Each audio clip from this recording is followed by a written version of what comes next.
नमस्कार दोस्तों, आप सभी का study for UPSC PC channel में स्वागत है। आज तारीख है 1 नवंबर 2025 और आज का डिटेल न्यूज़पेपर आर्टिकल डिस्कशन का ये वीडियो होगा। लेकिन वीडियो की शुरुआत में हम लोग ज़रा सा कट ऑफ की बात करेंगे, क्योंकि स्टूडेंट्स के मैसेज आ रहे हैं कल से, जब से फाइनल आंसर की आया है उसके पश्चात से ही, कि क्या कट ऑफ होगा इसके बारे में बता दीजिए। तो देखिए, कट ऑफ जो है हुआ क्या है, दरअसल में फाइनल आंसर की में 4 सवालों के आंसर जो हैं वो चेंज किए गए हैं और 5 सवाल जो है वो डिलीट किया गया है। जहाँ तक बिहार टॉप या अलग अलग चैनल जो हैं न्यूज़ से संबंधित, वो जो रिपोर्ट कर रहे हैं उसके अनुसार ये है कि 5 मार्क्स आप सभी को बोनस दिया जाएगा। तो जब सभी को बोनस दिया जाता है तो उसका कुछ खास प्रभाव नहीं पड़ता है।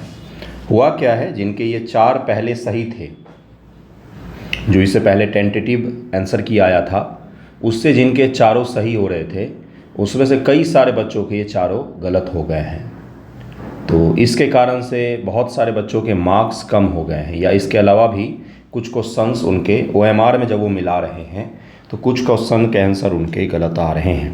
तो यानी कि कुछ ही बच्चों के मार्क्स बढ़े हैं, मैक्सिमम बच्चों के मार्क्स कम ही हो गए हैं, है ना।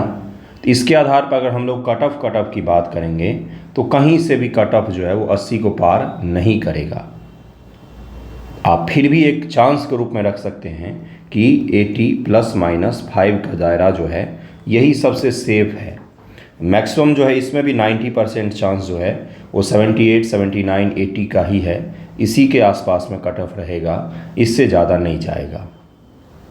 एक चीज़ और है यहाँ पर जो समझने की चीज़ है कि जो सामान्य वर्ग का कट ऑफ होगा उसमें और OBC या EWS पिछले साल जितना गैप रहता था इनके बीच में, उससे ज़्यादा का इस बार गैप रहेगा, क्योंकि जो बाहर की महिलाएं हैं उनको भी अब सामान्य वर्ग में ही ऐड कर दिया जाएगा।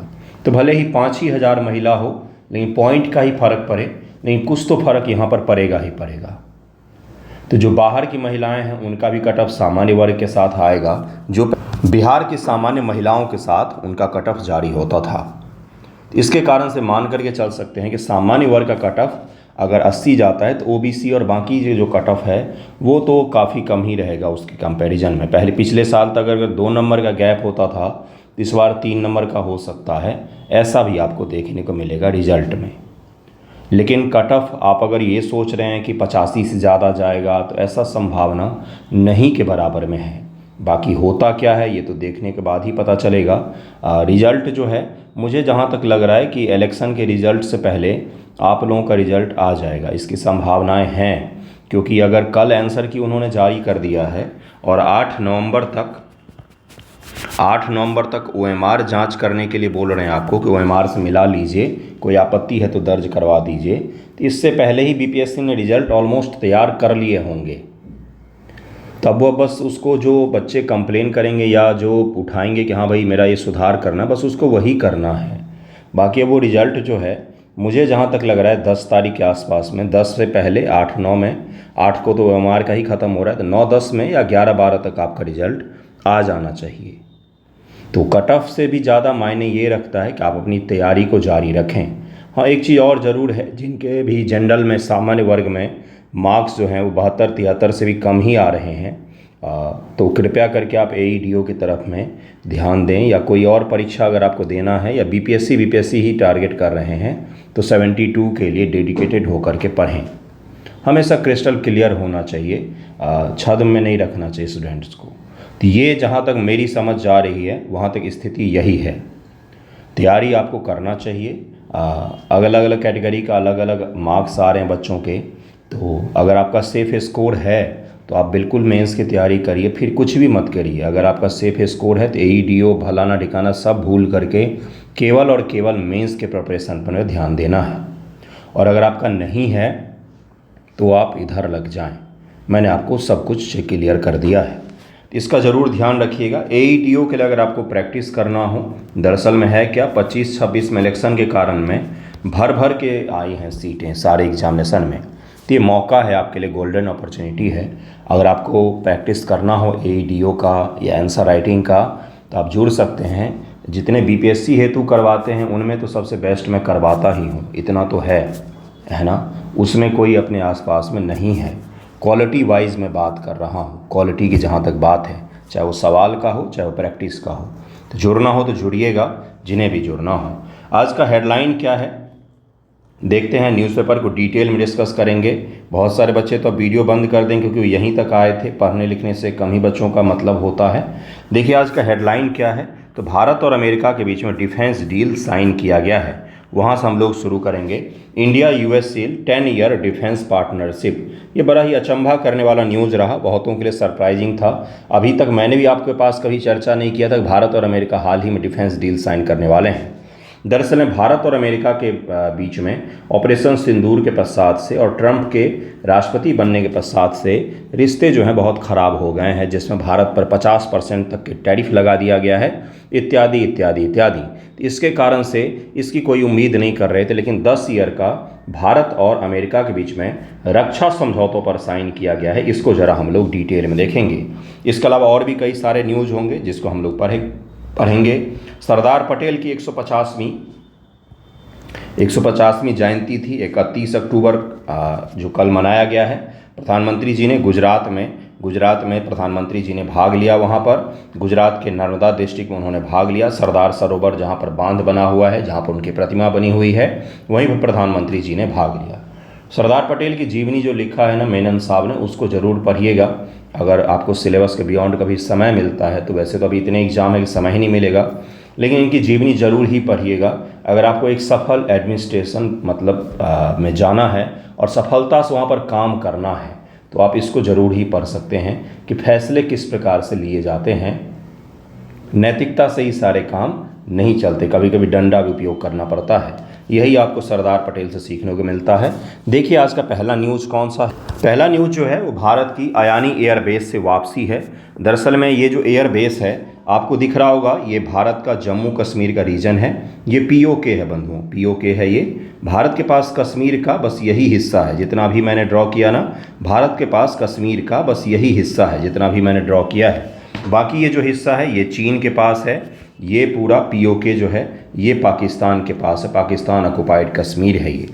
तो भारत के पास यही हिस्सा है, लेकिन ये तजाकिस्तान है, ये तजाकिस्तान है और ये वखान कॉरिडोर है अफ़गानिस्तान का। इसी तजाकिस्तान में यहाँ पर दुशांबे के समीप में अयानी एयरबेस, यह एयरबेस यूएसएसआर के समय का एक एयरबेस था जो भारत को मिला हुआ था। यहाँ पर भारत के कई सारे फाइटर जेट्स भी तैनात रहते थे, हमेशा ही नहीं लेकिन तैनात रहते थे। वायुसेना का अंतर्गत था। यहाँ पर वायुसेना ने, भारत सरकार ने 800 करोड़ खर्चा करके बहुत बड़ा इंफ्रास्ट्रक्चर वगैरह भी बनाया था।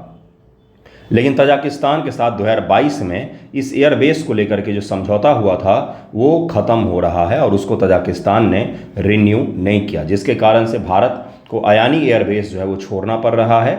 माना जा रहा है कि इस अयानी एयरबेस को छोड़ने के पीछे रूस और चीन का तजाकिस्तान के ऊपर में दबाव था, जिसके कारण से भारत को अयानी एयरबेस जो है वह छोड़ना पड़ा। और अब ये एयरबेस जो है यह रूस के अंतर्गत होगा। रूस की एयरफोर्स यहाँ से ऑपरेट करेगी। भारत अब यहाँ से वापसी कर रहा है। यह भारत के लिए एक स्ट्रेटजिक रूप से बहुत ही बड़ी चुनौती है, क्योंकि यहाँ से हम पाकिस्तान के दोनों तरफ अपनी सैन्य मौजूदगी रखे हुए थे। ये पाकिस्तान है, यहाँ पर तजाकिस्तान है, यहाँ पर भी एयरबेस पर हमारे निगरानी तंत्र लगे हुए थे, और यहाँ तो हम कश्मीर में हैं ही। अब यहाँ से जब हमारी वापसी हो जाएगी तो एक जो हमारा बढ़त था रणनीतिक रूप से, वहाँ पर अब हम कमज़ोर पड़ेंगे। इसी के कारण से, इसी एयरबेस के कारण से 2021 में जब अफ़गानिस्तान में तालिबान की सरकार आई, तालिबान ने शासन सत्ता परिवर्तित करके शासन को हथिया लिया, तो इसी एयरबेस की मदद से हमने अफ़गानिस्तान से अपने ऑफिसर्स को और अपने नागरिकों को आसानी से वहाँ से रेस्क्यू किया था अफ़गानिस्तान से। तो अयानी एयरबेस जो है अब यह भारत के हाथों से जा रहा है। इसके बारे में ज़रा हम लोग देखेंगे। सबसे पहला जो पीटी फैक्ट पूछा जाएगा वो है इसके लोकेशन। तो लोकेशन को ज़रूर ही याद रखिएगा। भारत ने तजाकिस्तान के अयानी एयरबेस पर अपना संचालन आधिकारिक रूप से बंद कर दिया है। दरअसल 2022 से ही भारत ने अपना ऑपरेशन ख़त्म करना शुरू कर दिया था और अब यह बंद कर दिया गया है भारत के द्वारा। सोवियत काल की इस बेस की पुनर्सक्रिय करने के लिए आरंभ किया गया। भारत तजाकिस्तान का सहयोग लगभग 4 वर्षों चला। वर्ष 2022 में भारतीय सैन्य कर्मियों की तैनाती संबंधित द्विपक्षीय समझौते की समाप्ति हो गई, जिसके पश्चात से तजाकिस्तान ने इसको रिन्यू नहीं किया। माना जा रहा है कि रूस का बहुत दबाव था। सेंट्रल एशिया के जितने भी देश हैं, तजाकिस्तान, उज्बेकिस्तान, तुर्कमेनिस्तान, जितने भी हैं, इन सभी के ऊपर में रूस का बहुत ज़्यादा दबाव होता है। प्रभाव क्षेत्र रूस का बहुत ज़्यादा है, क्योंकि यह सब के सब कभी यूएसएसआर का हिस्सा हुआ करते थे। अफगानिस्तान में भारत समर्थित उत्तरी गठबंधन के जो नॉर्दर्न अलायंस है के पतन और 2021 में तालिबान की सत्ता में आने के बाद अयानी एयरबेस का रणनीतिक महत्व लगभग समाप्त हो गया, जिससे इसका संचालन जारी रखना अप्रासंगिक भी हो गया था। और अब इसका जो रिन्यू करने का टेंडर था वो भी ख़त्म कर दिया गया है। स्थल एवं रणनीतिक महत्व क्या था? अयानी एयरबेस तजाकिस्तान की राजधानी दुशांबे से 10 किलोमीटर पश्चिम में स्थित था और दरअसल पाकिस्तान जो बीच में है, तो ये हमारे लिए काफ़ी बड़ा रणनीतिक महत्व था। अब वो नहीं होगा। भारत ने 1998 में तजाकिस्तान के क्या लिखा हुआ, इस जगह को नाम रखिएगा, फरखोर कहा जाता है, इसको फरखोर कहा जाता है, में अपना पहला विदेशी सैन्य ठिकाना स्थापित किया था, जिसमें हेलीकॉप्टर, मरम्मत सुविधा, सैन्य अस्पताल इत्यादि वहाँ पर बनाए गए थे। जहाँ पर नॉर्दर्न अलायंस, अहमद शाह मसूद का नाम आपने सुना है। नॉर्दर्न अलायंस जो था, नॉर्दर्न अलायंस को भारत सपोर्ट करता था, जो तालिबान के खिलाफ लड़ रहे थे। तो उनके सैनिकों का, घायल सैनिकों का इलाज यहाँ पर किया जाता था और वो फिर से तालिबान के लिए लड़ने के लिए जाते थे, तालिबान के विरोध में। लेकिन नॉर्दर्न अलायंस को हम सपोर्ट नहीं कर रहे हैं और उसके साथ में ही क्या कर रहे हैं अब हम, तो तालिबान के साथ भी हमारा संबंध सही हो गया है, जिसके कारण से माना जा रहा है कि अब इस एयरबेस भारत के लिए अप्रासंगिक हो गया था, इरेलेवेंट हो गया था। और माना जा रहा है, कहीं कहीं पर सोशल मीडिया में देखने को मिलता है, हालांकि ये अगर सच हो गया तो बहुत ही बड़ी चीज़ होगी, कि बडगाम जो एयरबेस है ये अफ़गानिस्तान में जो स्थित है, ये शायद भारत और तालिबान मिल करके इसको ऑपरेट करें।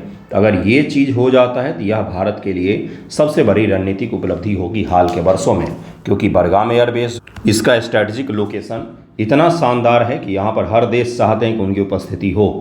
तो अगर अयानी चला भी जाता है और अगर अफगानिस्तान में हम अपनी उपस्थिति को मजबूत कर लेते हैं तो अयानी के जाने का कुछ खास नुकसान हमें नहीं होगा। ओके, लगभग 2008 में इसको बंद करने के बाद भारत ने अपने अयानी एयरबेस को विकसित किया, जो भारत का दूसरा विदेशी सैन्य ठिकाना बना। अफगानिस्तान के वखान कॉरिडोर से लगभग 20 किलोमीटर की दूरी पर होने के कारण से भारत के लिए पाकिस्तान पर यह एक रणनीतिक बढ़त थी, लेकिन अब इस रणनीतिक बढ़त को ख़त्म कर दिया गया। वहाँ पर कई सारी चीज़ें तैनात रहती थी जो आपके काम की अभी नहीं है। मैंने आपको सारा कुछ बता भी दिया कि क्या क्या चीज़ें हैं, कब काम में आया है। हाल फिलहाल में देखेंगे तो 2021 में जब तालिबान की सरकार आई, सत्ता परिवर्तन हुआ, उसके बाद रेस्क्यू ऑपरेशन में इसका उपयोग किया गया। पिछले 5-7 सालों से वहाँ पर भारत का कोई फाइटर जेट वगैरह भी तैनात नहीं था। अगला टॉपिक है भारत और यूएस का डिफेंस पार्टनरशिप।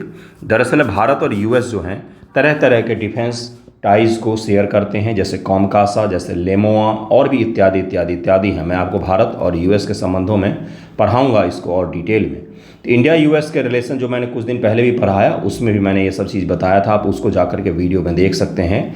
तो उसी तरह का एक और 10 वर्षों का एग्रीमेंट हमने साइन किया है कि आने वाले 10 वर्षों में भारत और यूएस के रक्षा समझौतों में हम क्या क्या हासिल करने जा रहे हैं और क्या क्या हम उनको देने जा रहे हैं। उनको हम देंगे ढेर सारा पैसा, बदले में हमें मिलेगा ढेर सारा इक्विपमेंट। बस यही है ये रक्षा समझौता और इसमें कुछ खास नहीं है। भारत और अमेरिका ने सैन्य और तकनीकी सहयोग को गहरा करने के लिए ऐतिहासिक 10 वर्षीय रक्षा ढांचा समझौता पर हस्ताक्षर किया है। मेरी बातों से तो आपका आंसर कंप्लीट नहीं हो जाएगा, उसके लिए आपको कंटेंट चाहिए, लिखा हुआ पॉइंट वाइज चाहिए कंटेंट, जो आपको यहाँ पर मैं देता हूँ। मैं केवल खड़े होकर के लंबा लंबा भाषण दे दूँ, उससे आपका आंसर नहीं बनेगा। इसलिए जो मैं पढ़ता हूँ वो आपके लिए महत्वपूर्ण होता है, आपको आंसर में लिखना पड़ेगा वो चीज़ें। इसीलिए ज़रूरी होता है कि मैं आपको एक एक पॉइंट पढ़ करके समझाऊँ कि क्या हुआ है और किस प्रकार से लिखा जाएगा। देखिए यहाँ पर पहला लाइन क्या लिखा गया है, यह आप इंट्रो के तौर पर, ये जब मैं बोलता हूँ कॉपी चेक करने के दौरान, इवैल्यूएशन के दौरान आपको बोलता हूँ कि 2 लाइन के इंट्रो लिखिए, मत लिखिए इंट्रो ज़्यादा, मेन बॉडी पर फोकस कीजिए, क्योंकि वहाँ पेज भी लिमिट होता है, समय भी लिमिट होता है एग्जामिनेशन में। तो क्या लिख सकते हैं, भारत और अमेरिका ने सैन्य और तकनीकी सहयोग को गहरा करने के लिए ऐतिहासिक 10 वर्षीय रक्षा ढांचा समझौते पर हस्ताक्षर किया है। ये हो गया आपका इंट्रो। इसके बाद से मुख्य हिस्सा बनाइए, हेडिंग बनाइए रक्षा समझौते के मुख्य प्रावधान, और उसमें लिख दीजिए पहला पॉइंट, दूसरा पॉइंट, तीसरा पॉइंट, चौथा, पाँचवा, इस प्रकार से लिख सकते हैं। इसको अगर आप इम्प्लीमेंट करेंगे जो अभी आपने सुना, तो यकीन मानिए आपका आंसर राइटिंग सुधर सकता है। नहीं तो फिर जय सिया राम। देखिए क्या है, जिसने पिछले 2015 समझौते की जगह ले ली है। इससे पहले 2015 में ये समझौता किया गया था, अब 2025 में किया गया है। नेक्स्ट जो होगा 10 वर्षीय वो 2035 में किया जाएगा। अगर इसके बीच में कोई बड़ा समझौता हो गया तो ठीक है, या संबंध खराब हो गए तब तो कोई बात ही नहीं। देखिए क्या है, कहाँ पर वो 2025 के अंत में कुआलालंपुर में हस्ताक्षर किया गया है। Jet engine, drone, hypersonic missile सहित उन्नत प्रौद्योगिकी में सहयोग के लिए दीर्घकालिक रोड मैप प्रदान करता है। ये किन किन चीज़ों पर, तो दरअसल में यह एक प्रकार का खरीद समझौता है। भारत जो है वो दुनिया की चौथी बड़ी इकॉनमी है। पाकिस्तान और चीन को अमेरिका जो है भारत के दुश्मन के तौर पर प्रोजेक्ट करता आया है। जब तक दुश्मन नहीं होंगे तब तक हथियार कैसे बिकेंगे। वो दोनों को बेचता है, पाकिस्तान को भी तो बेचता है और हमें भी बेच रहा है। तो चूंकि आपके इर्द गिर्द आपके शत्रु देश हैं, या शत्रु देश नहीं भी होते तो भी आपको एक मजबूत देश तो बनना ही था, आत्मनिर्भर हर दृष्टिकोण से। तो अब उसके लिए चाहिए आपको हथियार। तो हथियार लेकर के दुकान खोल कर बैठे हैं, आप पैसे लेकर के जाइए और आपको हथियार मिल जाएगा। अमेरिका में हथियारों का उत्पादन वहाँ की सरकार नहीं करती है। कौन करती है, तो वहाँ की डिफेंस कंपनियाँ करती हैं। बहुत बड़ी बड़ी कंपनियाँ हैं, इतनी बड़ी बड़ी कि क्या ही बोला जाए। तो वो डिफेंस कंपनियां जो हैं वो तभी किसी देश को कोई भी हथियार बेच सकती हैं जब अमेरिका की गवर्नमेंट जो है उसको ग्रीन फ्लैग देगी कि हाँ आप बेचिए। इसी कारण से किसी भी देश को अमेरिका से कोई हथियार खरीदने के लिए वहाँ की सरकार से पहले बात करनी पड़ती है, तब जाके आप उस कंपनी से खरीद सकते हैं। ऐसा नहीं हो सकता है कि आप उस डायरेक्ट कंपनी के पास जाएं और उनको बोले कि हमें हथियार दे दो और वो आपको दे देंगे। इसी कारण से भारत अमेरिका के साथ में रक्षा समझौता साइन करता है, फ्रांस के साथ में रक्षा समझौता साइन करता है, इजराइल के साथ में करता है। क्योंकि किसी भी देश में जब हथियारों का निर्माण होता है तो उस देश की सरकार की अनुमति के बिना उन हथियारों को किसी भी देश को नहीं बेचा जाता है। ये मूल चीज़ शायद आज आपको समझ में आया होगा। इसके कारण से ही ये रक्षा समझौता साइन किया गया है। नया 10 वर्षीय ढांचा यह समझौता समन्वय, सूचना साझाकरण, सूचना यानी कि इंफॉर्मेशन शेयर करेंगे, प्रौद्योगिकी सहयोग को बढ़ाने की दिशा एक महत्वपूर्ण कदम है और अधिकारियों द्वारा इसे रणनीतिक साझेदारी में एक नए युग की शुरुआत के तौर पर देखा जा रहा है कि भाई नए प्रकार का यह होगा। बहुत दिनों से खटास चली आ रही भारत और अमेरिका के संबंधों में, तो एक छोटा सा दिख रहा है भाई, पॉजिटिव होप दिख रहा है। GEF 414 जेट इंजन का समझौता किया गया है। जनरल इलेक्ट्रिक, ये क्या है, कार निर्माता भी है ये कंपनी। जनरल इलेक्ट्रिक जो है बहुत बड़े स्तर पर कार भी बनाती है, लेकिन मुख्य रूप से इसका काम है ना वो इंजन बनाने का है। रोल्स रॉयस का नाम सुना होगा आपने, जो बहुत महंगी लग्जरी कार बनाती है, उसका भी काम, मुख्य जो काम है ना वो इंजन बनाने का है। विमानों के इंजन, जेट के इंजन, गाड़ियों के इंजन, भारत में टाटा है जो इंजन बनाती है अच्छी। बाकी उसके अलावा तो कोई इंजन निर्माण की भारत में कोई बड़ी कंपनी है नहीं। भारत में वाहनों के इंजन भी जो बनते हैं वो द्वितीय दर्जे के होते हैं, कोई बहुत ही बेस्ट इंजन नहीं बनते हैं। जैसे अगर आप कंपेयर करेंगे टोयोटा के इंजन का या फोर्ड के इंजन का भारतीय गाड़ियों के इंजन से, तो बहुत फ़र्क होता है उनमें। इसीलिए वो गाड़ियाँ महंगी होती है, क्योंकि इंजन की तकनीक उनकी बिल्कुल अलग होती है। तो ये यहाँ पर general electric, Hindustan aeronautics limited HAL और जनरल इलेक्ट्रिक के F414 जेट इंजन के संयुक्त उत्पादन के लिए बातचीत अंतिम चरण में है। इस सौदे में अभूतपूर्व 80% प्रौद्योगिकी ट्रांसफर शामिल, अर्थात टेक्नोलॉजी ट्रांसफ़र इसमें शामिल होगा। तकनीकों का हस्तांतरण, यानी कि HAL जो है उसको जनरल इलेक्ट्रिक इस जेट इंजन के तकनीक जो बनाने में उपयोग होता है वो आपको ट्रांसफ़र की किस प्रकार से बनाया जाएगा। जो भारत के स्वदेशी हल्के लड़ाकू विमान तेजस मार्क 2 और भविष्य के उन्नत मध्यम लड़ाकू विमान AMCA जो भारत में 2035 तक शामिल किया जाएगा, ये भारत की सबसे ऊंचली पीढ़ी की भारत का स्वदेशी विमान होगा जिसको HAL बना रही है। लेकिन इंजन हमें चाहिए बाहर से। तो इंजन में अब हमने क्या किया, ट्रांसफ़र कर लिया टेक्नोलॉजी को कि इंजन का निर्माण भी अब हम भारत में ही करेंगे। इसके अलावा MQ-9V ड्रोन भी भारत खरीद सकता है वहाँ से। High altitude long endurance drone है, काफ़ी लंबे समय तक हवा में रह सकते हैं और बहुत अधिक ऊंचाई पर उड़ते हैं, जिसके कारण से इनको डिटेक्ट कर पाना मुश्किल होता है। और इसके साथ साथ पहला क्या है इसमें, तो भाई यह बहुत ही सटीक होते हैं और निगरानी के लिए बहुत ज़्यादा इनका उपयोग होता है। 2027 तक इनका भारत में पहला बैच आ जाएगा, ऐसा उम्मीद है। अन्य सह उत्पादन जैसे हाइपरसोनिक मिसाइल, बख्तरबंद वाहन इत्यादि का सह उत्पादन भी किया जाएगा। महत्वपूर्ण और उभरती प्रौद्योगिकी पर पहल है और इसके कारण से भारत को जो नई प्रकार की तकनीकें हैं वो हासिल करने में भी मदद मिलेगा। जैसे सेमीकंडक्टर, एआई, क्वांटम कंप्यूटिंग इत्यादि क्षेत्रों में भी, डिफेंस के क्षेत्रों में भी ये चीज़ें शामिल कर सकता है भारत अमेरिका के साथ मिल करके। तो ये भी याद रखिएगा, very very important. Fundamental pacts, नया ढांचा, मौजूदा समझौता जैसे logistic exchange memorandum of agreement, LEMOA, COMCASA और बेका पर आधारित है, जो गहरे सैन्य अंतर संचालनीय लॉजिस्टिक समर्थन को प्रदान करता है। पहले से ही जो हमारे समझौते हुए हैं उनको भी अब क्या करेगा, यह समझौता 10 वर्षीय मजबूत करेगा। तो इसको याद रखिएगा, इन 4-5 पॉइंट को याद रखिएगा जो आपसे प्रीलिम में पूछा जाएगा और आप इसको आसानी से कर सकते हैं। नेक्स्ट जो टॉपिक है वो है आपका, नीचे चलेंगे सूडान वाले टॉपिक पर, लेकिन उससे पहले इस टॉपिक को ज़रा देखिए क्या है। तो भारत के एक पेंटिंग, भारत मुग़ल आर्ट की एक पेंटिंग 10 ये यूरो लिखा हुआ है, तो यूरो की वैल्यू तो और भी ज़्यादा हो जाती है, लगभग 1 करोड़ यूरो में बिका है। अगर भारत के हिसाब से देखेंगे तो अप्रॉक्स 100 करोड़ रुपए के आसपास, अप्रॉक्स 100 करोड़ रुपए के आसपास, 108 करोड़ रुपए के आसपास ये पेंटिंग बिकी है। ये छोटा सा पेंटिंग है, किसकी है तो फैमिली ऑफ चीता इन ए रॉकी लैंडस्केप, अर्थात पत्थर वाले लैंडस्केप में, पत्थर वाले मतलब चट्टानी भागों में चीता का एक परिवार। ये बसावन के द्वारा मुग़ल काल का पेंटिंग है जो सबसे ज़्यादा महंगा बिका है।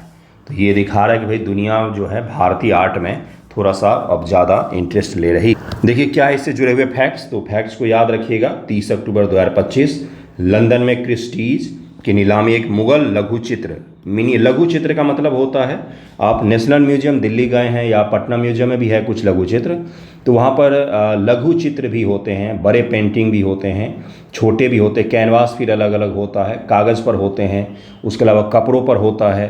तो अलग अलग पेंटिंग आपको देखने को मिलेगा, जब तक आंखों से नहीं देखेंगे तब तक समझ नहीं पाएंगे। मिनिएचर इनको पेंटिंग कहा जाए, लघु पेंटिंग, यानी कि एक A4 साइज़ का पेपर जो होता है ना, उस साइज़ का या उससे भी छोटा ही आप मान करके चलिए, तो वो उतना छोटा सा पेंटिंग है ये। उसकी कीमत 108 करोड़। पता नहीं ऐसा क्या दिखता है खरीदने वालों को, खूब सारा पैसा होता है उनके पास। बिक्री होकर के क्लासिकल भारतीय या इस्लामी कला के लिए एक नया रिकॉर्ड स्थापित किया। इससे महंगा कुछ नहीं बिका था अभी तक। भारतीय इस्लामिक आर्ट की हम लोग बात कर रहे हैं। यह सेट 1575 से 80 के आसपास का मुग़ल काल का है, जिसमें चीता परिवार को चट्टानी परिदृश्य में दिखाया गया है। कलाकार बसावन कौन है तो आपने पढ़ा होगा, इसके बारे में बीपीएससी यूपीएससी में सवाल ही पूछा गया है। यह मुग़ल चित्रकला के सबसे प्रमुख चित्रकार में से एक माने जाते हैं। इनका टाइम पीरियड जहांगीर से पहले का ही है, लेकिन इस दौरान भी इन्होंने शानदार पेंटिंग बनाई, जो बाद के समय में, जहांगीर के समय में अलग प्रकार की पेंटिंग बनती है, तो ये इसीलिए खास माना जाता है। और ये जो चित्रकार हैं बसावन, इनका तो अलग ही है भाई, बहुत प्रतिष्ठा है इनका पेंटिंग के जगत में। मुग़ल काल के इतिहास में नवीन योगदान के लिए जाना जाता है। यह नीलामी प्रिंसेस सदुदीन की आगा खां के निजी संग्रह से आई। 95 चित्रों का संग्रह था। इससे पहले बसावन का ही एक चित्र अनटाइटल्ड ग्राम देवता मार्च 2025 में न्यूयॉर्क के सीरीज में 13.75 मिलियन में बिका था। वो बसावन का कोई परिवार का पता नहीं कहाँ होगा, और उनके बनाए हुए पेंटिंग जो है मिलियन बिलियन डॉलर बिक रहे हैं, और जिसने बनाया उसका कोई पता भी नहीं है। जो अब यह सेट पीछे छूट गया, यह घटना भारतीय कला बाजार में वैश्विक रुचि को दर्शाता है। इससे जुड़े हुए फैक्ट्स को ज़रूर याद रखिएगा। बसावन के बारे में मैं भी थोड़ा सा बता दूंगा आपको। लगभग 1575 से 80 मुग़ल साम्राज्य काल का है। कलाकार बसावन मुग़ल काल के मास्टर चित्रकार थे। अपनी नवीन शैली के लिए प्रसिद्ध थे, जिसमें परिदृश्य वन्य जीवों का यथार्थवादी चित्रण शामिल था, और लघु चित्र, मिनिएचर और मुग़ल पांडुलिपियों का यह हिस्सा है। पांडुलिपि का मतलब होता है पुरानी लिपियों का यह हिस्सा है। संग्रह में आपको मिल जाएगा। मिनिएचर पेंटिंग अगर आपको देखना हो तो बिल्कुल ही जाएं आप नेशनल म्यूजियम, किसी म्यूजियम को विजिट कर सकते हैं। आपको देखना चाहिए, आंखों से भी देखना चाहिए। कंप्यूटर पर, इंटरनेट पर आपको उसका रियल साइज़ पता ही नहीं चलेगा। जैसे मुग़ल दरबार में होली, राजकुमारी, जो मुग़ल राजकुमारी बैठ कर के मदिरा पान कर रही हैं, इत्यादि इत्यादि जो तरह तरह के बनाए गए। इससे आपको ये भी पता चलता है कि उस समय के समाज में ये चीज़ एक्सेप्टेड था भाई, कि मुग़ल दरबार, मुग़ल किले के अंदर भी होली होती थी, मदिरा पान भी करती होंगी, तभी तो उनका चित्र बना है। तो मैं आपको ये दिखा रहा हूँ जिस तरह का कट्टरवाद का प्रदर्शन आज किया जाता है उस तरह का नहीं था वो वास्तविक स्वरूप उसका, क्योंकि पेंटिंग से जो हमें जानकारी मिलती है वो यही मिलती है कि राजनीतिक पहलू कुछ और था, वास्तविक पहलू कुछ और रहा होगा। देखिए अगला क्या है, कुल मूल्य इसका लगभग 108 करोड़ लगाया गया है। और जो बसावन है इनकी अगर अन्य कृतियों को हम लोग देखेंगे तो हमजनामा और अन्य पांडुलिपियों में इनका योगदान, हमजनामा भी है इनका, तो ये भी याद रखिएगा। 1556 से 1605 जो अकबर का कार्यकाल है ना, मुख्य रूप से उसी काल में यह रहे हैं। तो इससे जुड़ा हुआ पीटी में ही सवाल पूछा जाएगा आपसे, मेंस में तो ये पूछा नहीं जाता आर्ट एंड कल्चर में मुगल काल के चीज़ों को, लेकिन फिर भी आपको पता होना चाहिए, प्रीलिम में यह जरूर याद रखिएगा। नेक्स्ट ये अयानी एयरबेस तो करा ही दिया मैंने। एक है पोषण आधारित सब्सिडरी, उसके बाद हम लोग सूडान के न्यूज़ को पढ़ेंगे, जहाँ पर सूडान में गृह युद्ध में हुआ क्या है, तो गृह युद्ध के कारण से वहाँ पर लगभग में 1500 से 2000 लोगों का एक ही जगह पर मैसेकर किया गया है वहाँ के अर्धसैनिक बलों के द्वारा। तो उस न्यूज़ को भी ज़रा देखेंगे, मैपिंग भी कर लेंगे उसका।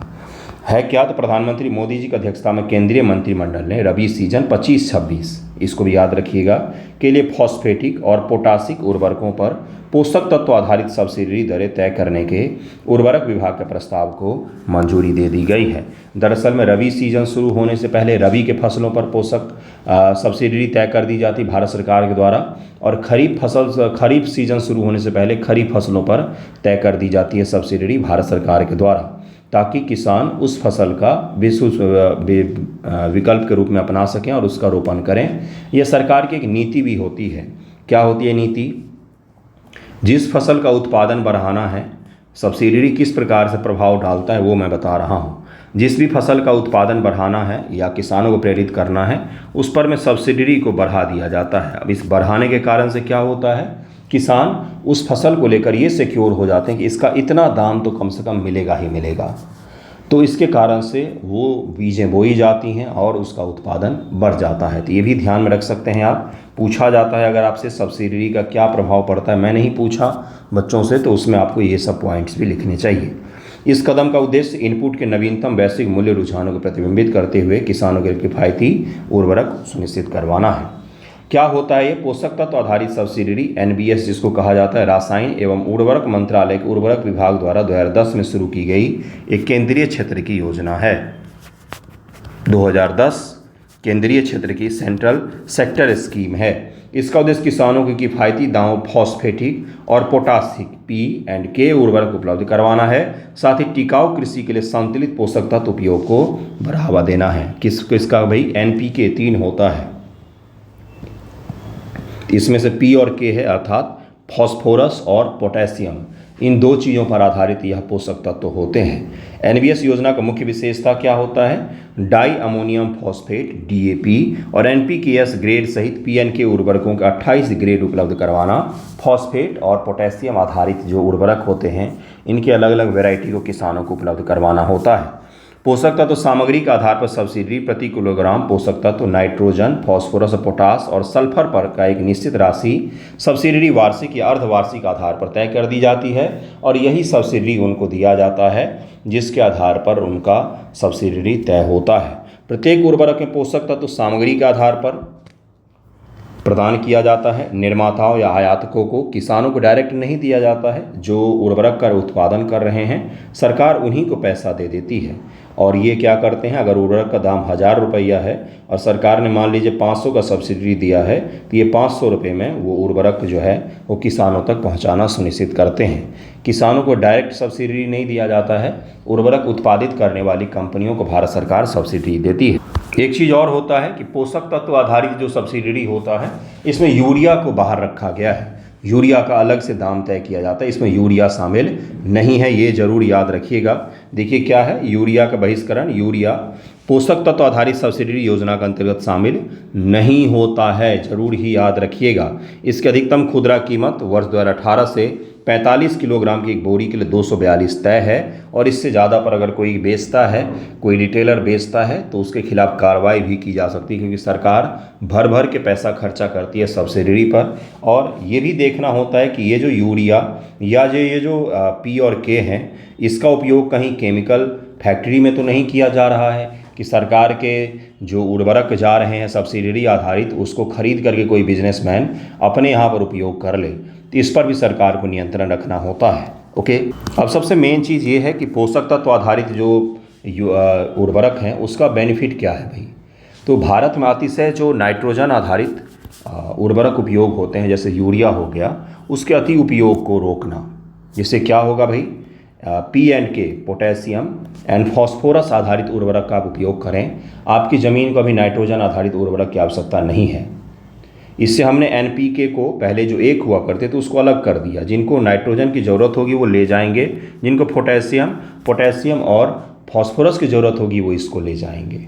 सरकार की यही नीति है जिसके कारण से इसको मंजूरी दी गई है।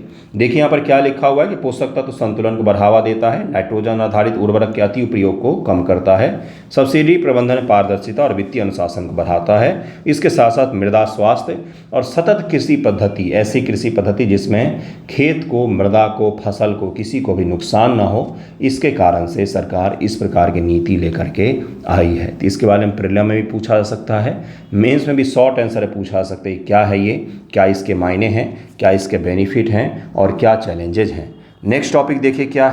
नेक्स्ट टॉपिक वही है सूडान के बारे में। दरअसल में सूडान दो हैं, एक है साउथ सूडान और एक है सूडान। तो सूडान में दरअसल में आप सभी को भूल गए होंगे, आप सभी लोग, वहाँ से रेस्क्यू भी किया गया था भारतीय लोगों को। दुनिया भूल जाती है जब आप दुनिया के ऑप्टिक्स मायने नहीं रखते हैं। तो हमास के बारे में लोग चिल्ला रहे हैं, इजराइल के बारे में लोग चिल्ला रहे हैं, गाजा पट्टी और इत्यादि इत्यादि, रूस यूक्रेन, लेकिन ये भी तो देश है, यहाँ भी तो इंसान ही रहते हैं। मास लेवल पर एग्जीक्यूशन किया जा रहा है, मतलब इतना बड़ा लेवल कि 1000-2000 कोई मायने नहीं रखता। ये तो ऑफिशियल आंकड़ा है, वास्तविकता क्या है ये किसी को पता ही नहीं है ना, जिसको दुनिया भूल ही गई है। तो यहाँ पर हुआ क्या, दरअसल में RSF और वहाँ की आर्मी, एक क्या है तो अर्धसैनिक बल, जैसे भारत में होते हैं ना BSF इत्यादि जो है अर्धसैनिक बल में आते हैं, और इंडियन आर्मी है जैसे आर्मी हो गया है ना, तो उसी प्रकार से सूडान में भी है, वहाँ की एक सशस्त्र सैन्य बल जो है और एक है अर्धसैन्य बल। इन दोनों के बीच में चल रहा है सिविल वॉर। इन दोनों के बीच में भी नहीं चल रहा, दरअसल दोनों के जो जनरल हैं, हेड हैं, उन दोनों के बीच में सैन्य सत्ता हथियाने को लेकर, शासन सत्ता हथियाने को लेकर के देश की सिविल वॉर चल रहा है। और इस सिविल वॉर में बहुत सारे लोग मारे जा चुके हैं, पूरी देश तबाह हो चुका है सूडान।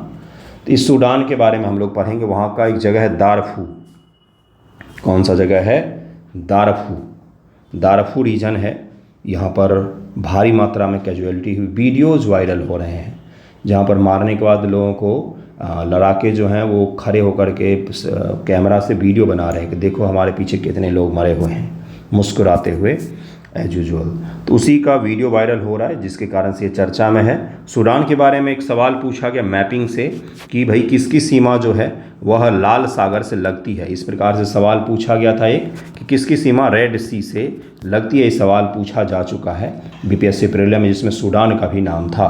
तो सूडान जो है यह दो हिस्सा है इसका, एक सूडान है और एक साउथ सूडान है। जूबा है इसका कैपिटल और इसका कैपिटल जो है खार्तूम है।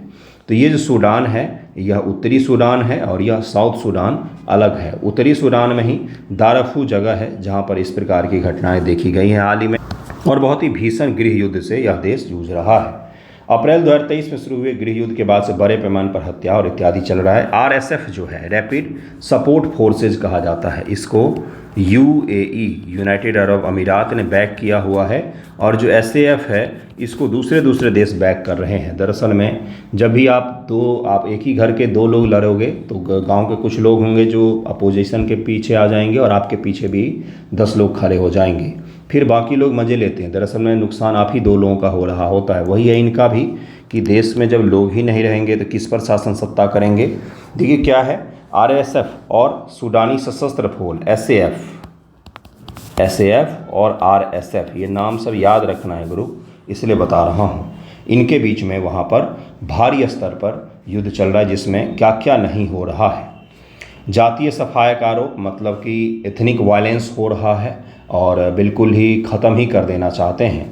सबसे ज़्यादा चिंता पश्चिमी दारफुर क्षेत्र की है, जहां पर RSF उनके सहयोगी मिलिशिया ने बड़े पैमाने पर एथनिक क्लिंजिंग किया है, ख़त्म कर दिया है बहुत बड़े समूह को उन्होंने। ओके, तो इसको याद रख सकते हैं।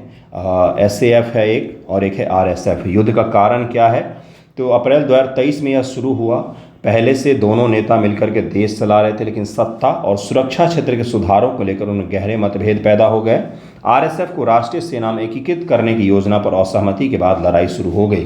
दरअसल में आर्मी ने बोला कि हम आरएसएफ को अपने अंतर्गत ही शामिल कर लेंगे, मतलब अर्धसैनिक बल को, वहाँ की सेना जो है उसने बोला कि अब आपको हमारा ऑर्डर मानना पड़ेगा और आप पर हम नियंत्रण स्थापित करने जा रहे हैं, आप हमारे ही हिस्से होंगे। लेकिन आरएसएफ के जो प्रमुख थे उनको ये मंजूर नहीं था, और जो एसएफ के प्रमुख थे उनको भी ये मंजूर नहीं था। अब दोनों लड़ रहे हैं, मर कौन रहा है? तो देश की जनताएं मर रही है। इसको बस याद रखिएगा। एसएएफ है जिसके नेतृत्व जो हैं जनरल अब्देल फतह अल बुरहान कर रहे हैं, और रैपिड सपोर्ट फोर्सेज जो हैं मोहम्मद हमदाल डागोल जो है ये दोनों कर रहे हैं। ये दोनों ही लड़ रहे हैं और बाकी तो सब लोग मर ही रहे हैं, और तो कुछ है नहीं।